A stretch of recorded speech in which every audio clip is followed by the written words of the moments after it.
Hi, my name is Eero Saunamäki and I'm a professional recorder player from Helsinki, Finland.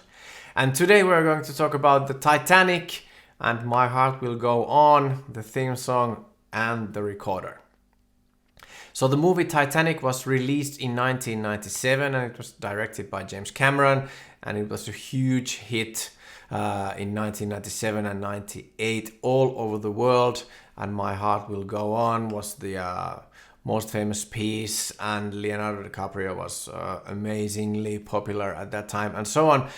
And I also went to the movies to see the film in the beginning of 1998, if I remember correctly, and I was trying to save myself from all the information about the plot of the movie and about the ending and so on. I didn't want to hear the story. I wanted the whole experience when I went to the movies. And I had succeeded in this because I didn't know anything about the movie until the day I was supposed to go there.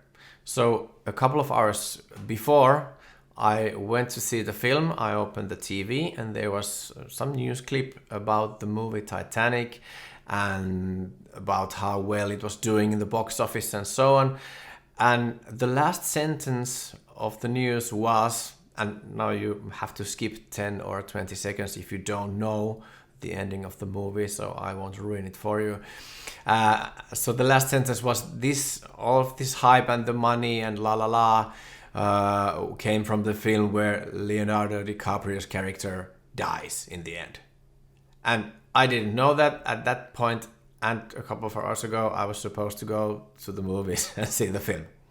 So anyway, I went, although my overall feeling was ruined, but I still loved the movie and I still do. And I love the song. And today I'm going to teach you how to play it on the recorder. So I guess you all know that Celine Dion is the artist who is singing My Heart Will Go On, and it's a composition by James Horner. And the instrument used in the original isn't not a recorder, it's a tin whistle or a penny whistle.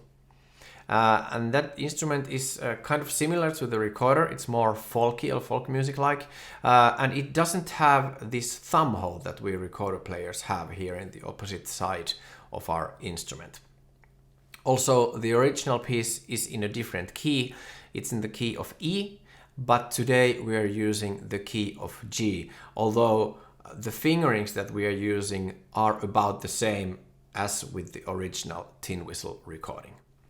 So from up here you can find the melody to this piece, the intro, and this melody doesn't have the ornaments or any fancy stuff, and also the rhythms are a bit simplified, but this is just for you to learn the basics of this piece.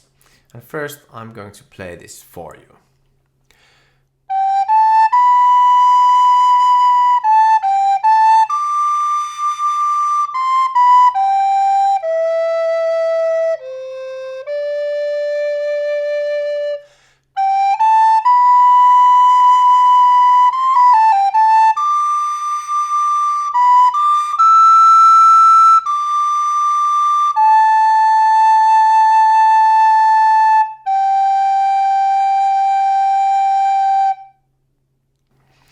So it's a very nice and beautiful melody, and it has quite many different notes and fingerings, and I'm not going to go through all of those today. There are another videos you can check out from YouTube for this purpose. I'm just going to talk about the high E for just a moment. So this is the low E, the fingering for the low E, thumb hole is closed. And now on this piece we want to also play the high E, so we have to open the thumb hole just for maybe a millimeter, and we use this kind of motion with our thumb to open the thumb hole.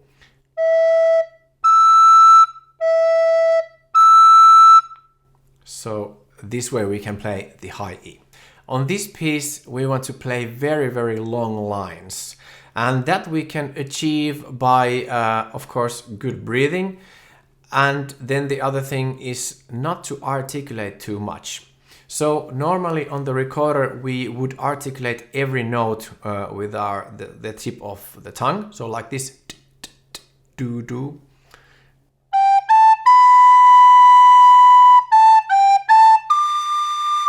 But that doesn't really do justice for this melody, so we want to leave those tonguings out and play legato or slurred instead.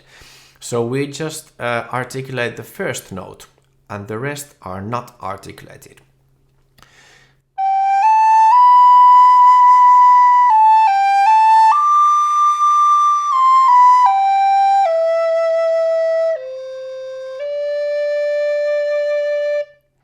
And this might be quite tricky because the recorder doesn't have any mechanism for it. Our fingers are the mechanism, so you really must be very careful that you always move your fingers very accurately when needed. If you don't want to do a perfect legato, you can use this very soft tonguing, not a hard D or T like this, but very soft like re re re re re re re re re.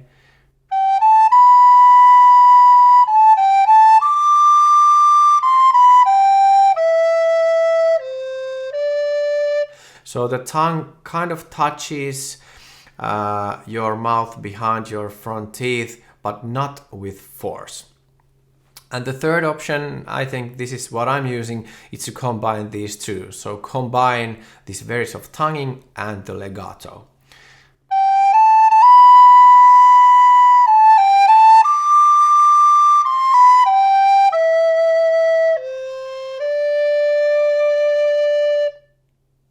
And now we want this melody to sound more like the original, more folky, more folk music-like. So we have to add some vibrato. And that also has to be very controlled and coming from your diaphragm or from your fingers. So we can also use finger vibrato. So this is an example of the diaphragm vibrato.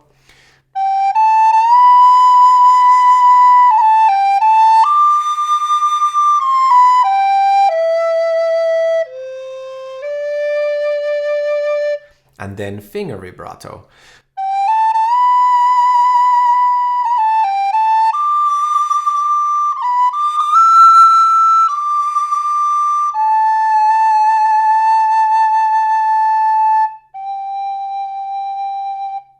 Or then you can use both, just like I did on the second last note, the A.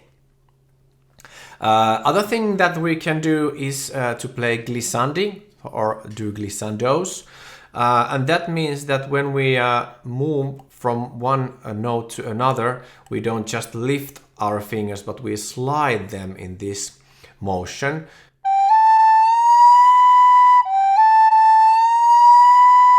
And for this we need to have flexible wrists, and we can't press too hard with the fingers to the recorder, otherwise it won't work. So, like this.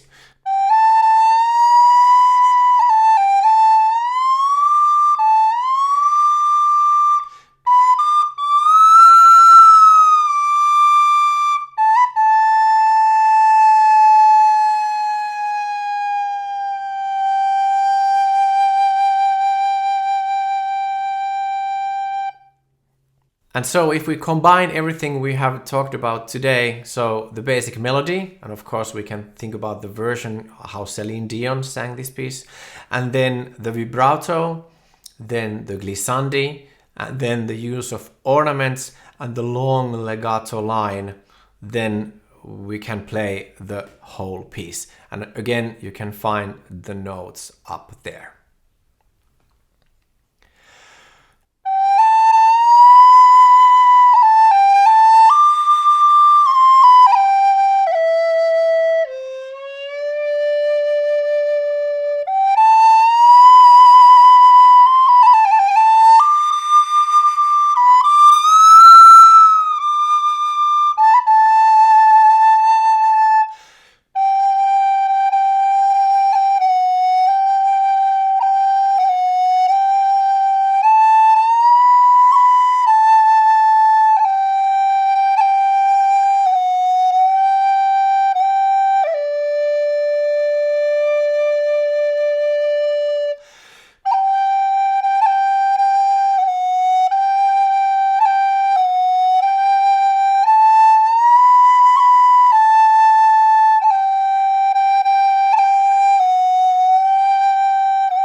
I hope you enjoyed this video and hopefully learned something new about the recorder and recorder playing. And please give this video a thumbs up and subscribe and hit the notification bell so we can spread the word about recorder and its music. Have a nice week.